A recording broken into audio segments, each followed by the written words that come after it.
right, welcome to another episode of Piecing It Together, the podcast where we take a look at a new movie and try to figure out what movies inspired it. And today on the show, we are going to Disneyland. Not really, but we are going to watch and talk about Jungle Cruise, Disney's latest attempt at turning one of their rides into a live-action film.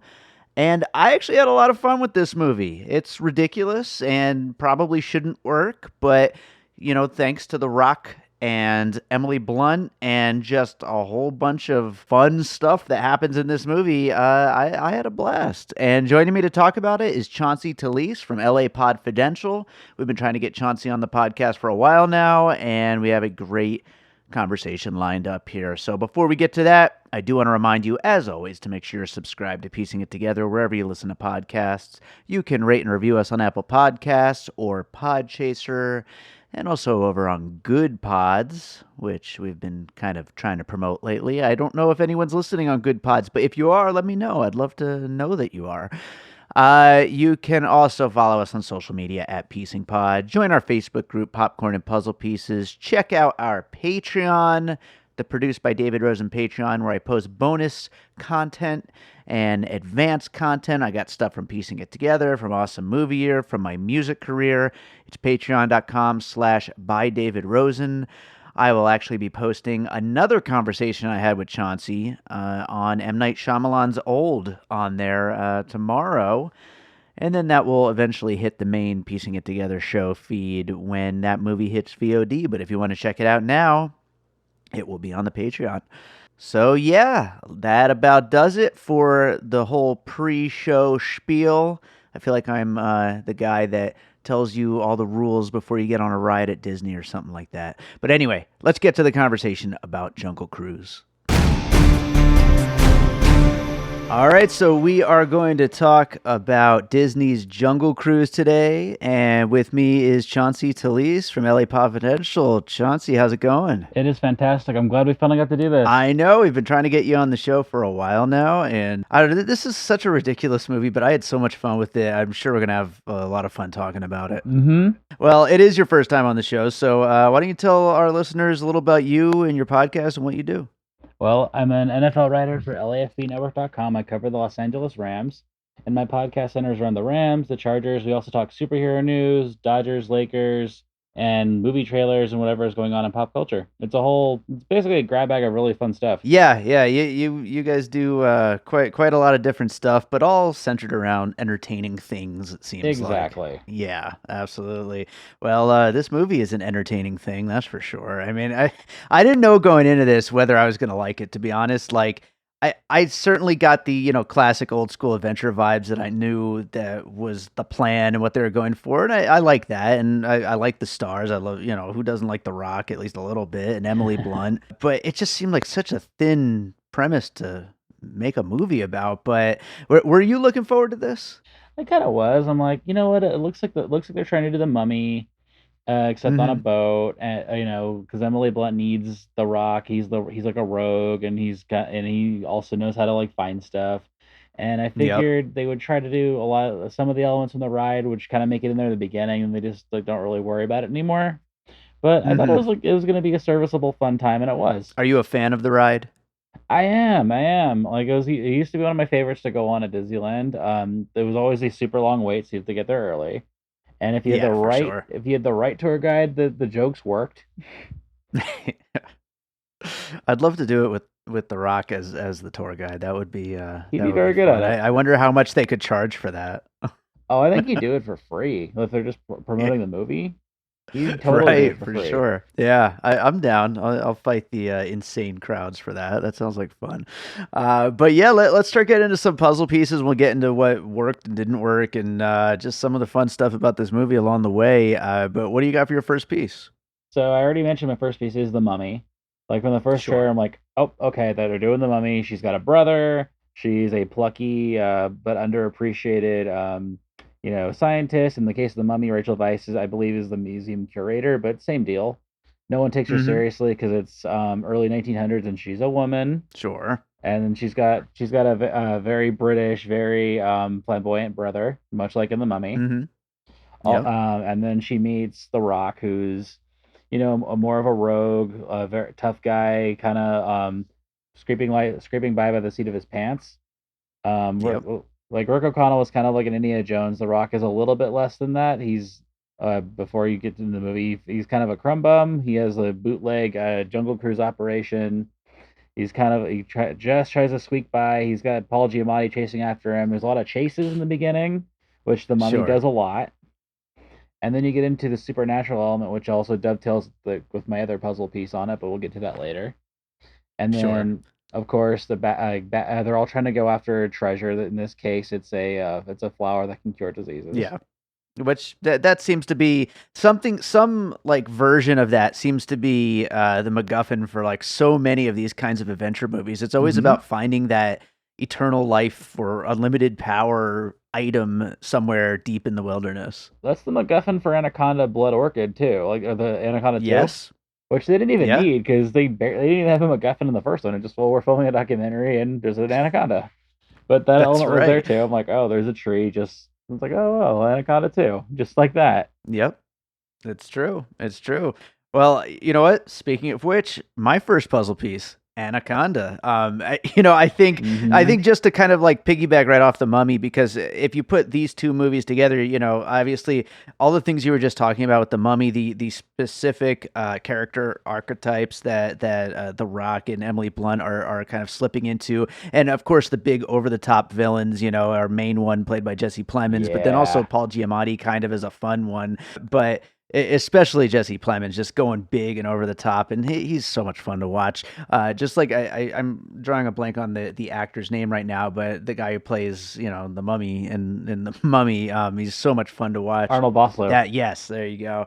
All these characters, they are such classic adventure movie characters, and I feel like Anaconda is one of those movies that maybe not everybody enjoyed quite as much as, I mean, everyone loved The Mummy at the time, it feels like, but Anaconda, maybe not everybody, but I think the people who got it and got the kind of movie it was trying to be, just this like fun adventure that's kind of like a theme park ride and kind of just really plays into the silliness of what this kind of movie can be. All the double crossing, action adventure on a boat, action adventure outside of the boat and the river that it's going up, action adventure every time they dock the boat, just all around those things, and just using its environment for like thrills and just a fun ride the whole time. But both of these movies, I think, are the main foundational puzzle pieces here. Although, of course, like we've already kind of in describing these movies, maybe spoke to a couple other puzzle pieces along the way, but I'm sure we'll get to those as we go. That's true. Anaconda is a good call because if you even want to go further, Jesse Plemons also doing an odd accent, much like John Voight's doing. I think he's trying to be from like in Paraguay in Anaconda. No one knows where he's trying to be from. That's like the big secret of that Paraguay movie. or Uruguay. I'm like, okay, sure. I mean, Jesse Plemons' German is a lot better. Like, I understand that, yes, he's a German, but it's still a very silly accent.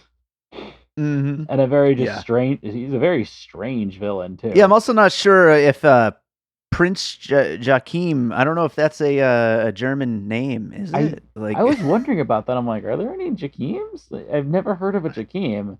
Like, doesn't seem like it. I give them credit. I mean, they could have got lazy and like a Wilhelm or something like that.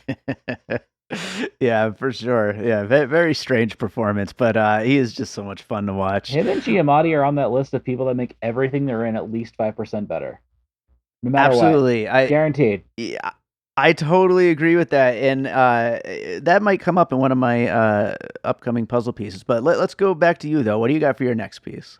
This next one's also kind of obvious because it's of the Disney of all the Pirates. It wants to be Pirates of the Caribbean in a lot of ways too. Especially the action. I was kind of watching it because it's very much. I'm like, oh, this is definitely the type of movie Ted Elliott and Rossio would have written. Because I'm like, there's a lot of Mask of Zorro elements and a lot of Pirates elements too. Just in the way the action is staged, very just like kind of ramshackle, try to figure it out as we go, but also very elaborate. Or at least tries to be elaborate. Like on Pirates, like we'd be fighting like while running on a spinning wheel, or in Zorro, just kind of running while on like scaffolding and swinging off of things. And they do that a lot in the very beginning, at least when they're trying to get on the boat. kind of less so once they're in the jungle, but that element's still there. Especially, oh, actually, you know what? At the end too, when they're all fighting on the sacred tree. A lot of like jumping Sure. on levels at different levels of branches. A lot of Rube Goldbergian type of elements too. So I'm like, Yeah. oh, and then of course you have the undead element or the cursed undead element. Sure. Um, Yeah, I would say all of these cursed characters, like the mhm. bee guy, Yes. that totally reminded me of like the squid faces and all that kind of stuff. Like, All the definitely, people on the it's boat. taking its cues from that. I feel like. Exactly. Except that my complaint though was like Verbinski was able to like really squeeze the weird out of it, and they Hmm. kind of like I kind of wish they picked a villain more than anything, because like Sure. the bee stuff was fun, but like they didn't go further enough with it. Or even with Jesse Plemons talking to the bee, they could have gone further with it. Like Verbinski Sure. definitely would have like had that go on longer. And Yeah. Yeah. I get like what's the name of the director? Collet-Serra. Collet-Serra, there we I'm not go. sure how you Yeah. pronounce that, Yeah, but Collet-Serra, like he's really good at doing like B movie stuff. Obviously like The yeah, Shallows and the train all one those was Liam Liam Neeson. Neeson Yeah. movies. Yeah, but I don't think he has that Verbinski level of like just being weird. Yeah. I went into this actually thinking it was Gore Verbinski. For some reason, I thought that he directed this, and I didn't No. realize it until the credits came up. Like, oh wait, this wasn't I him. knew it was the Shallows guy. I'm like, oh, that's cool, good for him, because he's also doing Black Adam with The Rock. So I'm like, oh, it must have gone well. Yeah. Like if The Rock wants to bring you along to his next project, which is how he got the job for Right. sure. Right. And I No, get, but absolutely. I wish they had just let the supernatural stuff be a little bit more fun too. Hmm. But that I still saw a lot of the pirates in it. They definitely needed a Jack Sparrow too. Like the Rock, like they needed like that wild card element, which is what makes the Sure. pirates things work. Is because there's all the chaos.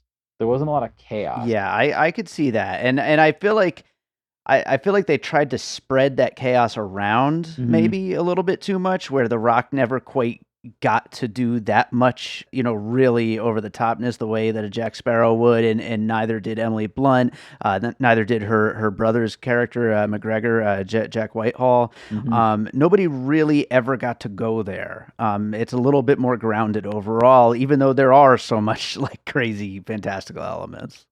Exactly, and it's kind of a weird performance for The Rock because he's done this the last few movies where he's like afraid to like he just wants to. It just seems like he just wants to be liked in everything, and that kind of hurts Yeah. him. Like I don't think he's done anything where he's tried to be or tried to stretch himself after since Pain and Gain. I don't think. Like it feels like Oh yeah, I don't think so. the last time where it's like, oh, this is a very weird, interesting performance. Because in Pain and Gain, he's definitely a very strange, troubled person, but he doesn't want to go to that well anymore. Surprisingly, I would say the closest thing would maybe be like Fast Five, like when he Yes, first that got too. into those Yeah, movies. exactly. Like, that's what Hobbs was in the beginning. He was a foil for Dom, and he Mm, was fun that way. He wanted to get him, but then they became friends for a movie and a half, and then The Rock didn't like each other anymore. But I like for guess whatever so. reason, after Pain and Gain didn't do well, and I think there was one other Rock movie that underperformed that like he tried to push himself a little and it didn't work. So he's like, okay, I'm just gonna play it safe. Yeah, wear khakis for every movie from here on out. Yeah, that's So true. I didn't think about that. Then they pointed that out on the internet. I'm like, oh my god, that he hasn't he? it's seriously like every movie. It really is true. I don't know. It's a choice. I guess it's a likable thing. Maybe I It's don't know. probably just it's because it's more Uh, breathable and like he is a man who generates a lot of heat because he's just all muscle. He probably does. I would imagine so. I'll go to another piece here. And this one, I was kind of joking at first, but then I started thinking about it and I was like, actually, kind of, yeah. The Lost City of Z from James Okay, Gray. that's a good one. Yeah, I mean, it's a much more serious take on scientists requesting funds so they can forge an expedition into this secret area of a jungle and find some kind of thing that's going to bring some great breakthrough technological tree of life kind of thing. And again, it's super serious. Really great performances, a fantastic movie, beautifully done movie. I mean, I really like a lot of James Gray's stuff, but Hmm.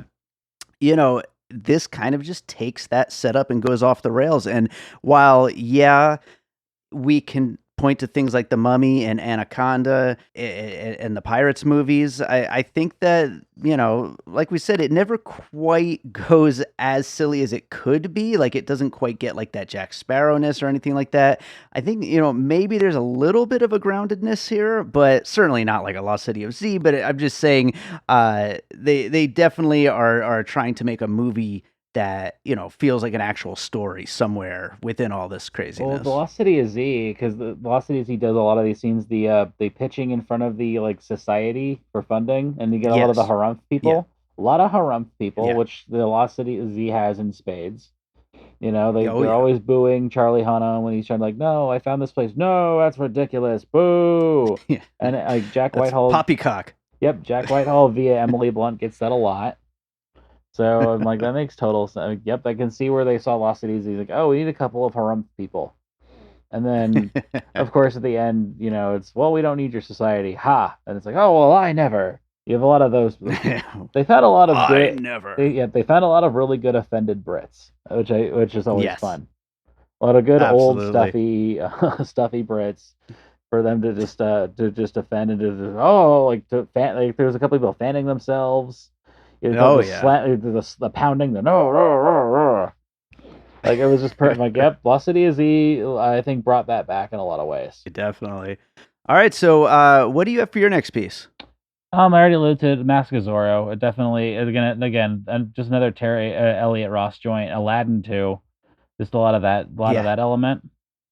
Especially a lot of just jumping from place to place action. She's trying to be worthy. He wants to redeem himself. Like, it seems very much in line with Zorro, because like that's sort of what the plot of Mask of Zorro is. He takes on the mantle only because he's trying to go accomplish another goal. And meanwhile, he's being a Jungle Cruise guy because he also has another goal, and that is trying to protect, the flower from everybody else. Sure. Yeah, but both of those movies just like kind of nonstop, like that action. Too, nonstop action. Like, there's not a whole lot of dull moments. Yeah. No, those definitely fit, and I kind of liked Guy Ritchie's Aladdin a little bit. I was one of the few who kind of dug it a little bit. And also, going with Guy Ritchie's Aladdin, the very CG landscape. Sure. Like, that's the other thing that like Pirates had, was like a lot more tactile sets. Like, sure. Some of those it was just glaring. Like, when they're in London, it's very glaring that it's like, oh, it's very green screen. Like, yeah. Like, it was a little like when they're looking out the window, it's very distracting. Well, I believe that's the future of entertainment we're looking at. I know. It's just like, damn it, because they would be like on the they'd be outside like in their car. You're like, oh, I can kind of like this just looks wonky. Yeah, for sure. I mean, they already spent like $200 on it, so they might as well have had like a real sound stage. But what do I know? Yeah, what do we know? We just watch these things. Exactly. But, speaking of movies that do look amazing because things are practical and things are great, Indiana Jones movies cannot be left out of this conversation. Nope. Of course, that's what I was kind of hinting at with the backbone for things like The Mummy and Anaconda. I would say specifically a little bit of Temple of Doom and Raiders would be the main places to look, although really just in general, the Indiana Jones character and that style of storytelling. But, you got Nazis, you got the big MacGuffins, you got these like historical based elements, but that are just played up and embellished to make them more exciting and more fun, and just kind of drag them into the world of adventure rather than just being a stuffy historical thing, which, again, bring it back to Lost City of Z, feels so real, even though it's a work of fiction, whereas, something like this is just pure pulp fun. Right. And I think they even try to go a little, not much, obviously, because the story's very different, but African Queen, too. Obviously, that's one of the big comparisons. Sure. Drunk loser on taking a woman on a boat. That's basic premise. Yeah. Although that one was more religion based, but her pursuit is more scientific, obviously. But that's a big crux of it. I'm like, okay, I see the look they're going for too. And that's fun, It's definitely fun to take a classic like that and just kind of, I don't know, bring it to just a much broader mainstream, just silly fun story. And even with with the going back to the pirates element, just like they do kind of do like the sneaky stuff with like try to Jack Sparrow the Rock a little, like when he steals from Paul Giamatti, like that whole bit, just stealing the motor, and it's like what was his name, Frank, just shaking I his was fist on just gonna say shaking his fist on the deck. I have that okay. written down. That's my favorite part of the whole movie is Paul Giamatti outrunning a submarine and then screaming Frank. Just super so sweaty, funny. very sweaty, mosquito bitten. Wearing a suit that's even for the jungle is much too hot. Oh yeah, he's just great. He just he looks so uncomfortable. He looks that character just looks like he just hates it. But it's like, why are you here? He looks like he's having fun though. He should be like in back in England or something. Like, what are you? That's great. Well, I'll go to another piece then, and this one again, like we're kind of like continuing to fall into the same vein because this is all just in that adventure movie tradition. But I'm going to actually go to a video game series with the Uncharted series. Okay. I feel like it kind of takes that same Indiana Jones thing, maybe a little Tomb Raider, all that stuff, the same kind of elements. But I feel like this is a pretty good connection there, mainly because in a weird way, I guess Nathan Drake would more be the Emily Blunt character, and The Rock with his dad jokes would then be Sully, the father figure character.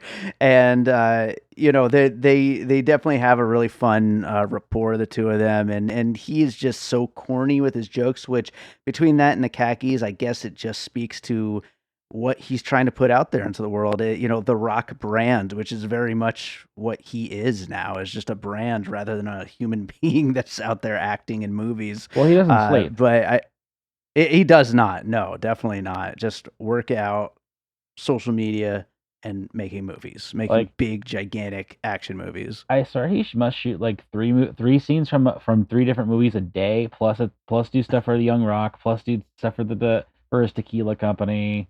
And I see all the projects he has. Like, how do you have the time? Like, you must be a vampire. Yeah, either vampire. I guess he saves time by not changing his outfit. So that's true. That helps a little. All they do is kind of swap the shirt. They just have him flex, rip the other shirt, and just put on another shirt. I'd also say with Uncharted, I don't remember which one. I want to say it was the 4th one, but you get like the character introduction via stealing an artifact from an art collector, which probably happened in maybe The Mummy, I want to say as well. But, I just remembered it as being something from the Uncharted games, where that's exactly how we're meeting Emily Blunt's character is through her big set piece of stealing this artifact from an art collector. Yeah, exactly. That's a good one. That's a good pull. I mean, I never played the Uncharted. I just know that's a movie that like will never actually come out. It's one of those. Right, and that's true. Like probably for the they best, threaten it every once in a while, and it's one of those like until it's actually in theaters playing in front of you, even then you're still waiting for it to go, well, scene missing, or we only shot the first act. Oh yeah, I will be shocked when that happens one day. Tom Holland will actually be old enough to play Sully by the time that comes out, but that's a terrible joke on my part. Why don't we move on to your next puzzle piece? It's a small puzzle piece just because there's the jungle adventure element, but Treasure of the Sierra Madre a little bit, like a hint, like a splash, like clearly when they were doing like the rounds for it, they had to have brought that up. Like when directors like, no, I'm doing Kong as Apocalypse Now. Like no, we're doing Treasure of the Sierra Madre or African Queen, but with Disney, with Disney with a hint of Disney magic. It's definitely just traversing through the jungle, running past various people all for a quest. Like a lot of the adventure tropes are all there. Like they're really mining from all of that. Yeah, absolutely. It digs back to again to that tradition of just those big adventures. And yeah, I mean, this is just it just seems so ridiculous to say, but the based on a Disney ride version of that. It's not that weird though, because like Pirate, I mean, it was weird, but when Pirates came out, like, okay, you can do this, like it's possible. Yeah, and they've tried to do Haunted Mansion. They're trying again because they got the one. It's what Lakeith Stanfield and Tiffany Haddish, as far as I know. That's the newest one. Right. They've been trying to make Haunted Mansion happen for a while. They're probably gonna try to do Space Mountain and Matterhorn and I would imagine that's next. Yeah. Yep. Like it's gonna happen, I guess. I mean, Matterhorn would make a pretty sweet movie. Like there's a lot to mine there. It's a monster movie. Yeah. I'm always down for monster movies. That's for sure. Exactly. You have a big Yeti with like red eyes, and you can have them like, well, we need to climb for the this. There's an easy MacGuffin you could have there, or There even you just go. I want my simple fortune and glory. You stumble upon a Yeti. Easy. It definitely works. Mm-hmm. Well, I have two left, but they're both very small ones, so I'm going to kind of just combine them, and they're each based off of specific characters. Mm-hmm. The Rock's character being the worst cruise in the jungle reminded me a little bit of Captain Whack, Martin Lawrence from The Okay. Beach Bum, which just such a fun character. Just this lame tour guide who is just filled with jokes and is just a total sham. So I just thought of him, and I love that character so much. And then speaking of Paul Giamatti, I thought of how really he is the only thing that makes the Amazing Spider-Man 2 worthwhile with his Rhino character. That is one of the worst movies I've seen in probably the last decade, but he is so much fun in that movie. He's just ridiculous. He's the one person in the movie who knows that the movie is really bad ahead of time. Here, he's in a fun movie, and he's still having a great time. Nice. That's a good one. Do you have any pieces left? I got one more. It's slight, All but right. Tangled, because the Rock's character is a little Flynn Ridery in that he's very brash, very a lot of braggadocio, wants money, or says he just wants money, but really he's just lonely. Like, Mhm. I mean, it's a basic archetype, but he's very lonely. And when you find out it's because he's been alive for like 400 years, and he Right. can't leave the jungle. Or is Flynn just he's just an orphan?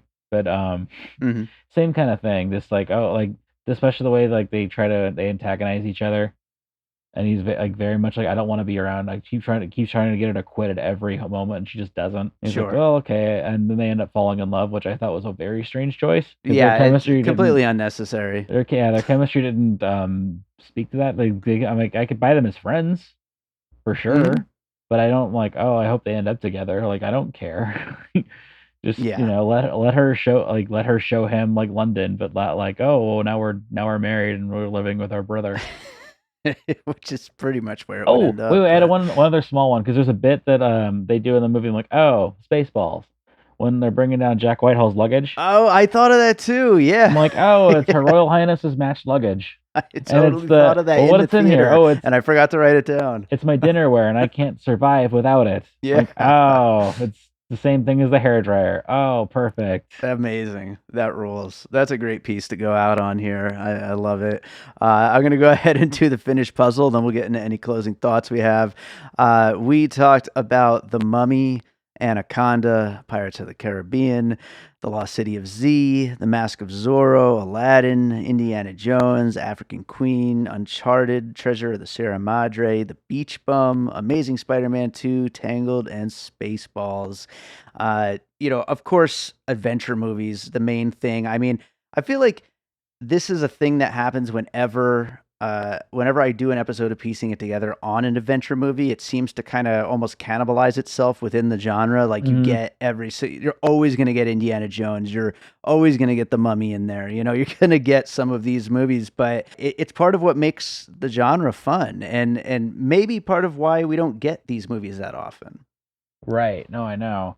Well, then there isn't like a lot of demand for it because like when Indiana Jones was big, a lot of people grew up on adventure movies.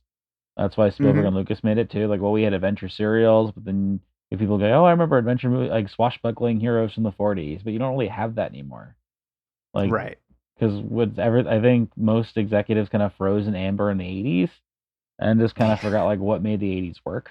In a lot of ways. Sure. Like, Yeah. there isn't the whole push to have like newer source material. Right. Well, I mean, and plus, comics, that's all it is, comic books. Right, but even then they're you know, drawing from stuff too. yeah, Like a lot of them are genre exactly. exercises. Like Captain America: First Avenger is a genre exercise. It's a 40s war movie. Yeah. A quick question. I've seen a lot of people complaining about the CGI in this movie.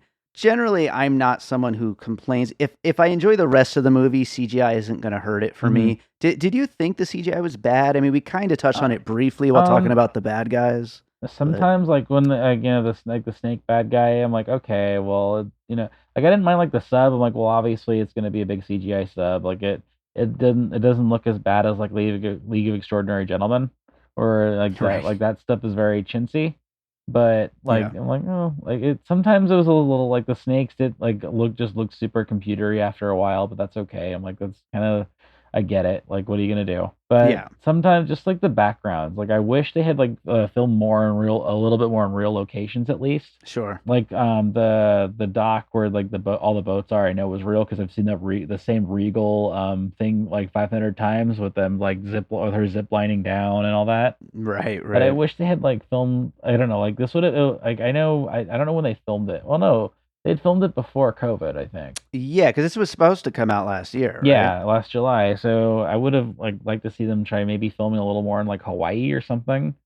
Like, just so Sure. it feels a little bit more lived in rather than like, oh, you're on like a soundstage and it's like Jungle Book. Right. Which Right. I'm proud of myself. I Exactly. thought I was gonna call this movie Jungle Book like 5 times, so I kept doing that like all weekend. Like, oh yeah, I saw Jungle Book. No, Jungle Cruise, Cruise. I've literally called this Jungle Book a dozen times. I tweeted my little review of it as Jungle Book and then deleted it. I think maybe before anyone saw it, but Yeah. it happens. What are you gonna do? Do you have any other closing thoughts on this before we wrap it up? I just am really loving the Jesse Plemons just playing the heavy in movies stage of things. Yes. Especially when he can, because his character wasn't reminded me a lot of his character in like Game Night, where he just like just his energy is hilarious. Like Yes. he understands what's funny about himself, and just knows Yeah. just the way he stands, the way he shifts his weight.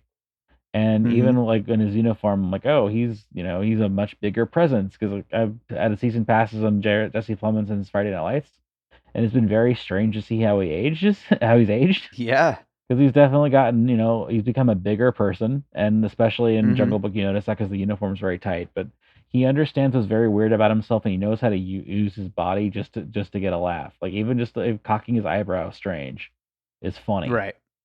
Yeah. Like just him talking to the bee is funny. Yeah. And That was great. him and Giamatti like know what movie they're in. Like they're Yes. 100% locked in. Like, okay, like I understand the level I need to bring, and they totally bring it. Yeah, and I feel like to a degree, you could say that about the heroes of the movie as well. Yeah. I think The Rock gets it. I think Emily Blunt gets it. Maybe less so than The Rock, but I think she's still having a blast with Oh it. no, she's dialed in too. Like she's not supposed to be funny. Like that's like Mhm. she like doesn't like his dad jokes. I'm like, oh, she's gonna pop one off eventually. Like it's gonna happen. Sure. Okay, Yeah. so that he rubs off on her. So she played her part perfectly. I wish they had gotten more, and it's not his fault because they just didn't give him anything to do. But the actor who played the main the snake guy, I forget his name, but I'm like, I kind of wish Right. they'd gotten a little more out of those guys. But I get it. And the Mhm. person who the lady they had played Trader Sam was good too. I like that sequence. Like that was a cute spin on the ride. Because it's Sure. a lot of stuff they have to kind of skirt with that ride is because the ride itself has been redone too. Because Yeah. a lot of yesterday stuff. Yes. So they did a really Doesn't good age spin on quite as Trader well, Sam. but- I'm like, that's a very smart move. Like she's Mhm. also kind of a swindler herself, and like they're in on it. I feel like the last thing we should talk about briefly before we wrap it up actually is why is Metallica's Nothing Else Matters in this movie? I was wondering about that. Like I've like did I imagine? I don't know. I keep thinking, oh, maybe I meant it was like a Mandela effect, like where I thought it happened. Like wait, that is weird. It's I don't a big know. orchestral version of Nothing Else Matters that opens the movie and then comes back again later. I know. I'm like, that's a cool choice, but like it's kind of it's a more successful version because they don't overdo it like they do in like say Pan, or like they have Sure. they have a Ramones song and they do Smells Like Teen Spirit, and then like they totally drop that element. It's like that was weird. Like I don't Yeah, know. I very would have either strange. liked them to do something, like maybe something else too, or I don't know. Like it seems like it didn't know exactly how weird and fun it wanted to be. It just wanted to be a good ride, which is what it succeeded Yeah. at. But yeah, that was very strange. Definitely. Like I'm like, huh, is that Metallica? Very strange, but yeah, I mean, I got a kick out of it though. So I mean, hey, it is fun. It's Mhm. fun as it is. But yeah, I think that does it for Jungle Cruise. Chauncey, is there another movie you watched recently you'd like to recommend to our listeners? Let's see. I saw Werewolves Within. I VOD'd that one.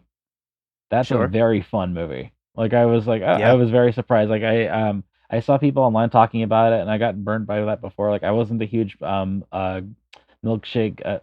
Damn it, what's it called? Machine Gun Milkshake? Gunpowder Milkshake. Gunpowder, there we go. I keep getting, I see, that's another, there's a whole genre of those, like Guns Akimbo too. I keep getting those mixed up, but I didn't like that one. So I'm like, maybe the internet will lie to me, but nope.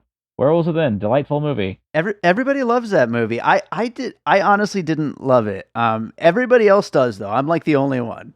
No, I get it. Like I get it because like I just it was unexpected. I didn't know what it was when I rented it. I'm like, all right. Well, so I was just pleasantly surprised. Like, oh, I see what you're doing. This is a very clever werewolf movie, and I liked everybody in it. It was a lot of, oh, hey, that guy. Like, oh, you have Guillermo for What We Do in the Shadows. Oh, the AT&T lady.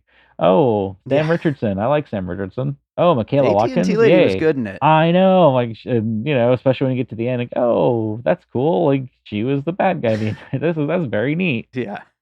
I liked Nobody a lot too. That was cool. Oh yeah, Nobody rules. Like I finally, it's one of those. I'm like, I kept wanting to. I'm like, oh, I'm gonna wait for the perfect time, and then 2 weeks ago, I just knocked it out. I'm like, wow, this movie rules. Like, hell yeah. That's great. Where was this Odenkirk my whole life? Yeah, seriously. We got him now, and thankfully he's okay after the little scare we all had last week. I know that wasn't pleasant. I'm like, no, I'm not ready for this yet. No, he needs to finish Saul, and B, like he has so much more career left. We've all been through enough lately. Too. We don't need that.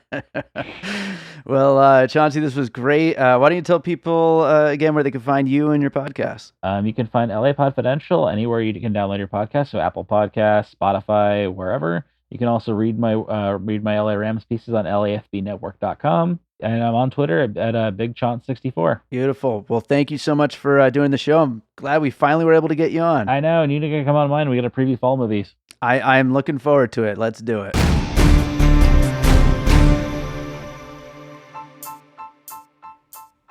Welcome to the podcast that wouldn't die. I'm your host, Kevin. With me, as always, is Aaron. What up, what up? Each week, we'll explore the classics of the horror and sci-fi genre with a little comedic twist. We will ask those important questions like, why don't they get out of the haunted house the first time they see the ghost or the demon? Why do people feel like, hey, there's been a spooky disappearance, but I'm going to investigate myself, even though I have no investigative background? Or, why didn't I realize I was dead the whole time? These important questions and many others we will get to the bottom of. So check us out each week at the podcast that wouldn't die. Be there or be square.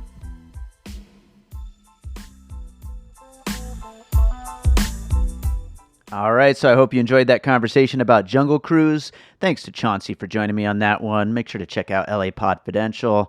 And look forward to Chauncey joining me again. We actually already recorded our next episode. It is on Old, and you can check it out now on the Patreon, the Produced by David Rosen Patreon that combines bonus and advanced content from Piecing It Together, Awesome Movie Year, and my music career. Lots of great stuff over there on the Patreon. Of course, Old, the episode, will eventually hit the main feed. I'm going to release it when the movie hits VOD, but you can check it out now if you'd like, and we do appreciate the support. But there are plenty of other ways to support the show. Share the show. That's like the best. Just share this podcast with your friends. Share it on social media. Share it wherever you share stuff.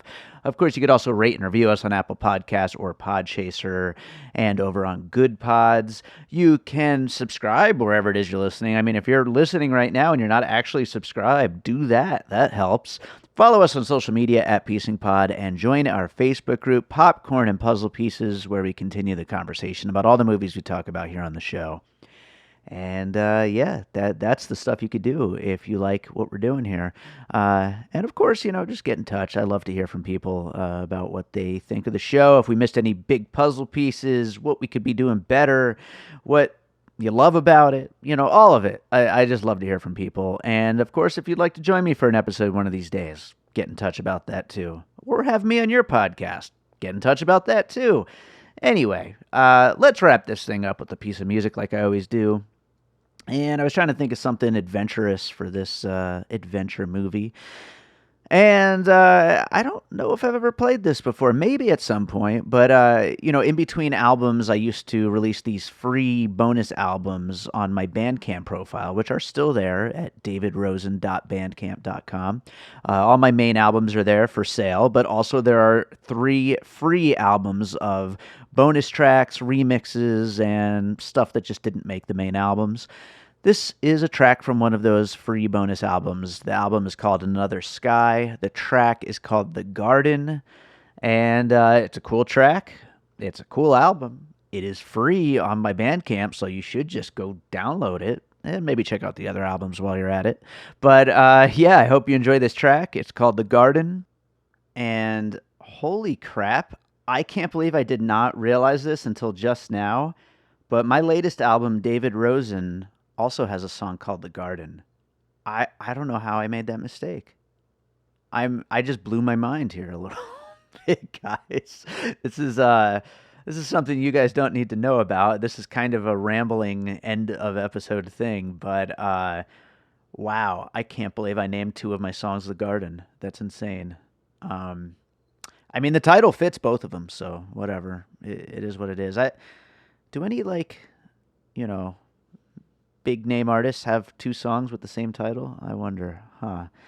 Well, I'm going to go get real mad at myself for doing that. But anyway, I hope you enjoy The Garden, and we'll be back with more Piecing It Together coming up real soon.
An All Points West production, produced by David Rosen in Las Vegas.